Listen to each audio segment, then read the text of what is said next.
रोजगार विधि सेवा में आपका स्वागत है। आज हम लोग हिंदी का चौथा प्रैक्टिस सेट करेंगे, जिसका पहला क्वेश्चन है, मुंशी प्रेमचंद की प्रथम कहानी निम्नलिखित में से कौन सी है। मुंशी प्रेमचंद की प्रथम कहानी पूछ रहा है। Option A Panch Parmeshwar, option B Godan, option C Namak ka दरोगा या फिर ऑप्शन डी गबन। इसका सही आंसर है पंचपरमेश्वर। पंचपरमेश्वर मुंशी प्रेमचंद जी की प्रथम कहानी है। हालांकि ये सभी कृतियाँ मुंशी प्रेमचंद की हैं। पंचपरमेश्वर है, गोदान है, नमक का दरोगा है, गबन है, मंगलसूत्र है, ये सभी किसकी कृतियाँ हैं? ये सभी मुंशी प्रेमचंद जी की हैं। नेक्स्ट क्वेश्चन, हिंदी साहित्य में प्रथम ज्ञानपीठ पुरस्कार निम्नलिखित में से किसे दिया गया था। ऑप्शन ए सुमित्रानंदन पंत को, ऑप्शन बी मुंशी प्रेमचंद को, ऑप्शन सी हरवंश राय बच्चन को या फिर ऑप्शन डी उपरोक्त में से कोई नहीं। इसका सही आंसर है सुमित्रानंदन पंत को। सबसे पहले ज्ञानपीठ पुरस्कार दिया गया था। नेक्स्ट क्वेश्चन, शुद्ध वर्तनी वाला शब्द बताना है, कौन सा है। ऑप्शन ए नादान, ऑप्शन बी दैहिक, ऑप्शन सी वेश्या या फिर ऑप्शन डी मति। इसका सही आंसर है, बताइए, शुद्ध वर्तनी वाला शब्द कौन सा है। इसका सही आंसर है मति। ऑप्शन ए क्यों गलत है? क्योंकि इसका नादान होता है। नादान बड़े बड़ा डंडा है नादान। इसका दैहिक नहीं दैहिक होता है, ऐ की मात्रा। और ये वैश्या नहीं वेश्या होती है, एक मात्रा होती है इसमें मात्र। इसलिए इसका सही आंसर है ऑप्शन डी मति। नेक्स्ट क्वेश्चन, हवन की सामग्री के लिए एक शब्द क्या होगा। वाक्यांश के लिए एक शब्द, हवन की सामग्री वाक्यांश है, इसके लिए एक शब्द कौन सा होगा। ऑप्शन ए छवि, ऑप्शन बी हवि, ऑप्शन सी कुंड या फिर ऑप्शन डी रवि। इसका सही आंसर है हवि। हवि हवन के लिए सामग्री जो बोलते हैं उसको क्या बोलते हैं, हवि। नेक्स्ट क्वेश्चन, जिस भूमि को जोता ना जा सके के लिए एक शब्द क्या होगा। ऑप्शन ए अप्रतिशत, ऑप्शन बी उर्वर, ऑप्शन सी अनुर्वर या फिर ऑप्शन डी समतल। इसका सही आंसर है ऑप्शन ए अप्रतिशत, इसका सही आंसर है। नेक्स्ट क्वेश्चन, इसमें 44 में ये लिखना भूल गया, कौन सा शब्द क्या है, तत्सम। तत्सम निकालना है क्या, तत्सम, तत्सम, तत्सम 44 और 45 में क्या बताना है, कौन सा शब्द तत्सम शब्द है। ऑप्शन ए गेंद, ऑप्शन बी कदुक, ऑप्शन बी कंदुक, ऑप्शन बी कुंदक। इसका सही आंसर है कंदुक। गेंद शब्द का ही तत्सम रूप कंदुक बोलते हैं इसको। इस प्रकार ऑप्शन सी आंसर सही है। तत्सम रूप क्या है, कंदुक। क्वेश्चन नंबर 45, इसमें पूछा है गाय शब्द का तत्सम रूप। इसमें भी तत्सम रूप पूछा गया है। तत्सम रूप बताइए। ऑप्शन ए गाय, ऑप्शन बी गे, ऑप्शन सी गौ या ऑप्शन डी गैया। इसका सही आंसर है ऑप्शन सी गौ। गाय का तत्सम रूप क्या होता है, गाय का तत्सम रूप क्या है, गौ। और गेंद का तत्सम रूप क्या है, कंदुक। गेंद क्या है, एक तद्भव है, और कंदुक क्या है, तत्सम। गाय क्या है, तद्भव। गाय क्या है, तद्भव, और गौ क्या है, तत्सम। नेक्स्ट क्वेश्चन, कोई व्यक्ति आ रहा है, वाक्य में कोई क्या है। ऑप्शन ए परिमाणबोधक विशेषण, ऑप्शन बी सार्वनामक विशेषण, ऑप्शन सी संख्यावाचक विशेषण या फिर ऑप्शन डी गुणवाचक विशेषण। इसका सही आंसर है सार्वनामक विशेषण। ये सार्वनामक विशेषण है कोई, यानी संज्ञा के स्थान पर जो शब्द यूज किए जाते हैं उन्हें बोलते हैं सर्वनाम। तो ये कोई किसी का नाम कोई भी हो सकता है, जेंट्स भी लेडीज भी कोई भी हो सकता है, तो इसको क्या है, कोई सार्वनामक विशेषण है। किसी के स्थान पर कोई शब्द प्रयोग किया जा रहा है, कोई सार्वनामक विशेषण हो गया। नेक्स्ट क्वेश्चन, सालों बाद उसका प्रवासी पति लौटा है। इस वाक्य में विशेषण क्या है? विशेषण क्या है? जो संज्ञा और सर्वनाम की विशेषता बताए उसे विशेषण कहते हैं। विशेषण क्या है? उस सालों बाद उसका प्रवासी पति, उसका जो पति है वो कैसा है? प्रवासी, प्रवासी पति है। कैसा? प्रवासी पति है। पति की विशेषता क्या है? प्रवासी। तो इसका सही आंसर हो गया ऑप्शन डी, प्रवासी विशेषण है। नेक्स्ट क्वेश्चन, बूढ़ा विशेषण में भाववाचक संज्ञा क्या बनेगी? बूढ़ा शब्द है तो उसको भाववाचक संज्ञा में बदलना है। कैसे बदलेंगे? बूढ़ा में क्या जोड़ दिया जाए कि भाववाचक संज्ञा बन जाए? बूढ़ा एक विशेषण है, बूढ़ा क्या है? विशेषण है। इसको बदलना है किस में? भाववाचक संज्ञा। कैसे बदलेंगे? ऑप्शन ए बुढ़ाई, ऑप्शन बी बुढ़िया, ऑप्शन सी बुढ़ापा या फिर ऑप्शन डी बुढ़ाओ। क्या होगा इसका भाववाचक संज्ञा? बुढ़ापा। बुढ़ापा क्या हो गया? ये भाववाचक संज्ञा हो गया। बूढ़ा में अगर आपा जोड़ दिया जाए तो क्या हो जाएगा? बुढ़ापा। बुढ़ापा क्या हो जाएगा? भाववाचक संज्ञा। नेक्स्ट क्वेश्चन, सेंधव किसका पर्यायवाची शब्द है? ऑप्शन ए हाथी, ऑप्शन बी घोड़ा, ऑप्शन सी नदी या फिर ऑप्शन डी पहाड़। इसका सही आंसर है ऑप्शन बी, घोड़ा। घोड़ा का पर्यायवाची होते हैं अश्व,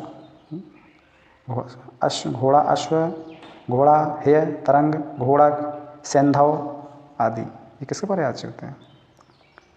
घोड़ा के।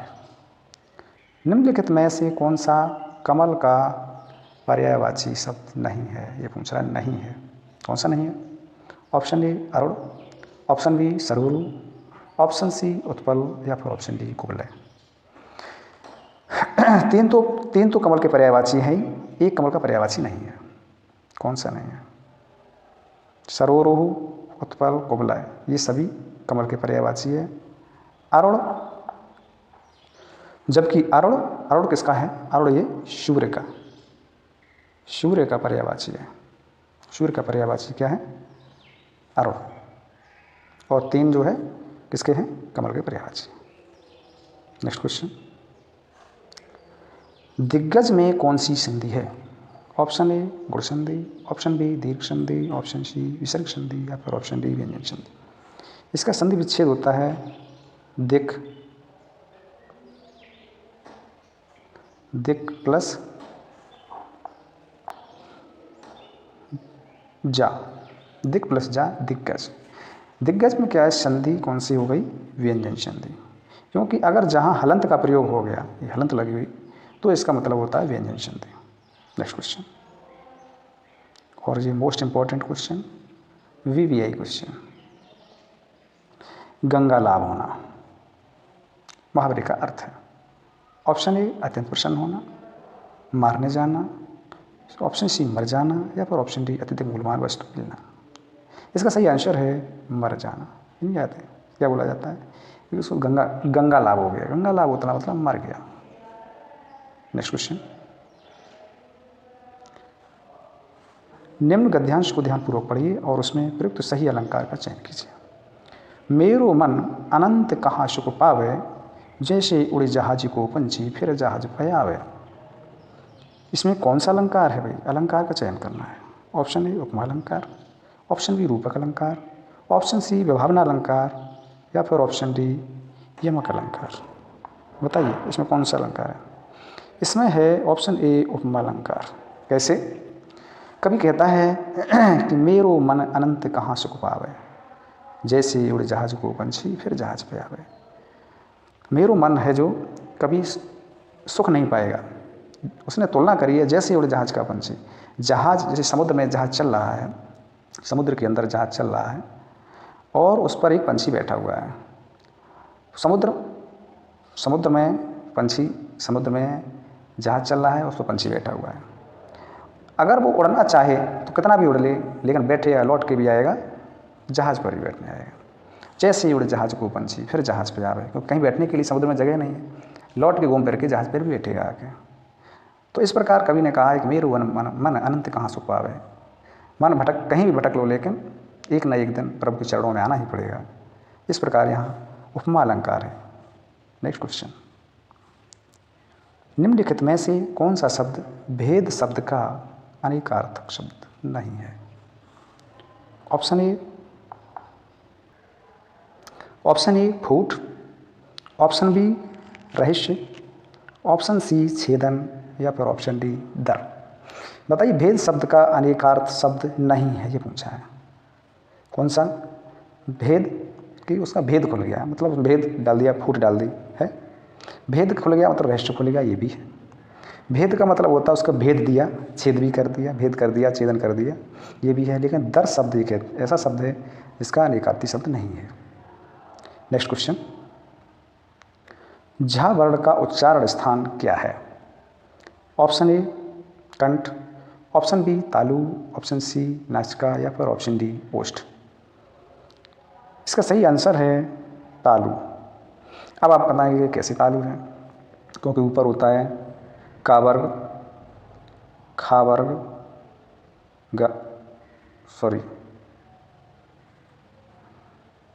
कौन से होते हैं? का वर्ग, चा वर्ग, टा वर्ग और ता वर्ग और पा वर्ग, जो होते हैं 5 वर्ग होते हैं।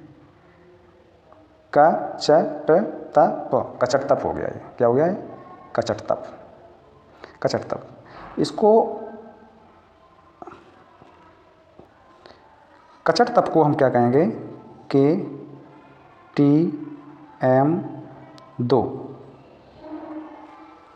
के टी एम 2 यानी के टी एम, के टी एम 2 मतलब इसका हुआ के टी एम 2 का मतलब क च ट त प, कचट तप, का वर्ग, चा वर्ग और टा वर्ग और ता वर्ग और पा वर्ग। और के टी एम 2 का मतलब हुआ कंठ, इसका हो गया कंठ, तालु, मूर्धा, दंत और ओष्ठ। के टी एम 2, के टी एम 2 मतलब कंठ, कंठ, तालु, मूर्धा और दंत और ओष्ठ। इस प्रकार हो गए ये 5 वर्ग।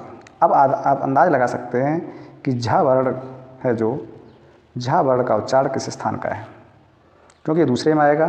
चा छा जा झा यानी तालु में आ जाएगा। अगर का वर्ग में होता तो कंठ में आ जाता है। ठीक है। नेक्स्ट क्वेश्चन है, बादलों के समूह को क्या कहते हैं? ऑप्शन ए राशि, ऑप्शन बी गुच्छा, ऑप्शन सी घटा या फिर ऑप्शन डी अंबार। इसका सही आंसर है घटा। काली घटा की घमंड घटा। घटा का मतलब होता है बादलों का समूह। घटा आ गई, घटा आ गई मतलब बादलों का समूह आ गया। नेक्स्ट क्वेश्चन, नास्तिक शब्द का सही अर्थ क्या है? ऑप्शन ए जिसका कोई अस्तित्व ना हो, ऑप्शन बी ईश्वर पर विश्वास करने वाला, ऑप्शन सी ईश्वर पर विश्वास न करने वाला या फिर ऑप्शन डी उपरोक्त में से कोई नहीं। इसका सही आंसर है ईश्वर पर विश्वास न करने वाला। और ईश्वर पर विश्वास करने वालों को क्या बोलते हैं? उसको बोलते हैं आस्तिक। लेकिन यहाँ लिखा है नास्तिक। नास्तिक मतलब न विश्वास करने वाला। नास्तिक मतलब न विश्वास करने वाला। ऑप्शन ए नेक्स्ट क्वेश्चन, होनहार बिरवान के होत चिकने पात, लोकोक्ति का अर्थ है। ऑप्शन ए चिकने पत्तों वाला पौधा शुद्ध लगता है, ऑप्शन बी होनहार बालक के लक्षण बचपन में ही प्रकट होने लगते हैं, ऑप्शन सी उद्यान का शौक होना, या फिर ऑप्शन डी चिकने पत्तों से लगता है कि पौधा वृक्ष बनेगा। इसका सही आंसर है ऑप्शन बी होनहार बिरवान के होत चिकने पात का अर्थ है होनहार बालक के लक्षण बचपन से ही प्रकट होने लगते हैं। कहावत नहीं है गाँव में, ये होनहार बिरवान के होत चिकने पात, बूढ़े बुजुर्ग कहते हैं। तो बच्चे का शुरुआत में ही पता चल जाता है कि बच्चा भविष्य में क्या करेगा। नेक्स्ट क्वेश्चन, शुद्ध वाक्य का चयन करिए। ऑप्शन ए वहाँ भारी भरकम भीड़ जमा थी, ऑप्शन बी जो धन का भूखा है वह साधु नहीं है, ऑप्शन सी मुझे इस अधिवेशन का समाचार नहीं मिला, ऑप्शन डी मेरी कविता मुद्रित हो रही है। शुद्ध वाक्य है इसका ऑप्शन बी जो धन का भूखा है वही साधु नहीं है। अब 3 ऑप्शन कैसे गलत हुए? ऑप्शन ए गलत कैसे हुआ? भारी भरकम, भारी भरकम नहीं होना चाहिए, भारी भरकम या भीड़ ही होनी चाहिए। भीड़ कोई भारी भरकम बोलते हैं। ठीक है। ऑप्शन सी कैसे गलत है? मुझे इस अधिवेशन का समाचार नहीं मिला। अधिवेशन की सूचना मिलती है, समाचार नहीं। ठीक है। मेरी कविता मुद्रित हो रही, मेरी कविता क्या हो रही, छप रही है, छापी जा रही है। मेरी कविता छापी जा रही, मेरी कविता लिखी जा रही है, मुद्रित नहीं। मेरी कविता क्या हो रही, लिखी जा रही है। ठीक है, इस प्रकार इसका आंसर ऑप्शन बी सही होता है। नेक्स्ट क्वेश्चन, क्रोधाग्नि में कौन सा समास है? क्रोधाग्नि, क्रोधाग्नि का अर्थ होता है क्रोध रूपी अग्नि। ऑप्शन ए द्विगु समास, ऑप्शन बी कर्मधारय समास, ऑप्शन सी द्वंद्व समास या फिर ऑप्शन डी बहुब्रीहि समास। अब द्विगु समास की परिभाषा क्या होती है? क्या होता है? संख्यावाचक। क्या आना चाहिए? संख्या। संख्या इसमें आ रही है? नहीं आ रही। द्वंद्व में क्या होता है? विपरीत। इसमें क्या होता है? विपरीत शब्द होते हैं, पता है। और बहुब्रीहि में ये होता है कि दोनों पदों में से कोई पद प्रधान नहीं होता है, इसमें तीसरा पद प्रधान होता है, कोई तीसरा पद, ये भी नहीं है। कर्म, इसका सही आंसर है कर्मधारय समास, क्योंकि क्रोध रूपी अग्नि ये विशेषता बताते हैं। कर्मधारय का मतलब होता है विशेषता बताना। क्या होता है? विशेषता बताना। विशेषता बताना होता है क्रोध रूपी अग्नि। ये क्रोध रूपी अग्नि है, विशेषता बता रही है कि जो क्रोध है वो कैसे है? अग्नि के समान है। तो इस प्रकार यहाँ कर्मधारय समास हुआ। जब आगे समास पढ़ाएंगे तब डिटेल में पढ़ाएंगे इसको। नेक्स्ट क्वेश्चन, मीन मेघ करना मुहावरे का अर्थ है। मीन मेघ करना, ओहो। ऑप्शन ए नाप तोलना करना, ऑप्शन बी व्यर्थ तर्क करना, ऑप्शन सी विजय प्राप्त करना या फिर ऑप्शन डी मुकाबला करना। इसका सही आंसर है व्यर्थ तर्क करना। कहावत है कि बेवकूफ़ के सामने बेवकूफ़ नहीं बना जाता, यानी उसके सामने व्यर्थ तर्क करना, उसको ज्ञान देना, व्यर्थ की बात करना, व्यर्थ तर्क करना। किसी को, मूर्ख को ज्ञान की बातें सिखाओ तो क्या है? मीन मेक है ना। मीन मेक, क्यों मीन मेक कर रहे हो? क्यों मीन मेक कर रहे हो? मीन मेक करना का मतलब होता है, मीन मेक करना का मतलब होता है व्यर्थ की बातें करना। Next question, next question, next question. Mean make करना कहाँ हो गया? नेक्स्ट क्वेश्चन 62, निम्नलिखित में से कौन सा शब्द स्त्रीलिंग नहीं है? कौन सा शब्द है जो स्त्रीलिंग नहीं है? स्त्रीलिंग नहीं है बताना। ऑप्शन ए अर्चन, ऑप्शन बी अपेक्षा, ऑप्शन सी अफवाह या फिर ऑप्शन डी आचरण। इसका सही आंसर है आचरण, क्योंकि अड़चन आ गई, अगर इसको किसी अड़चन आ गई स्त्रीलिंग हो गया, किसी से अपेक्षा की स्त्रीलिंग आ गया, अफवाह फैला दी गई स्त्रीलिंग। आचरण, उसका आचरण अच्छा है तो इसका क्या हो गया? ये पुल्लिंग हो गया। नेक्स्ट क्वेश्चन, अन्य मनस्यक शब्द का सही अर्थ क्या है? अन्य मनस्यक। ऑप्शन ए अन्य के मन के भाव को जानना, या ऑप्शन बी किसी दूसरे के ऊपर निर्भर होना, ऑप्शन सी जिसका मन किसी दूसरे की ओर लगा हो, या ऑप्शन डी जिसका मन स्थिर हो। इसका सही आंसर है जिसका मन किसी दूसरी की ओर लगा हो।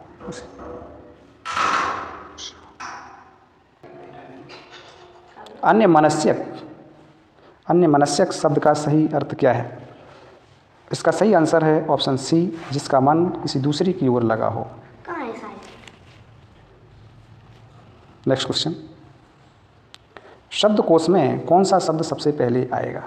सबसे पहले कौन सा आएगा? ऑप्शन ए असम्यक, ऑप्शन बी अंकित, या ऑप्शन सी असहमति, या ऑप्शन डी असमर्थ।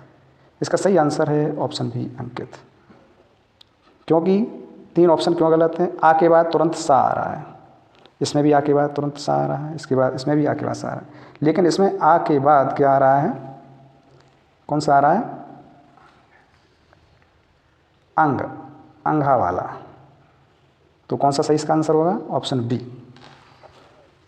नेक्स्ट क्वेश्चन, निष्काम शब्द में कौन सा उपसर्ग है?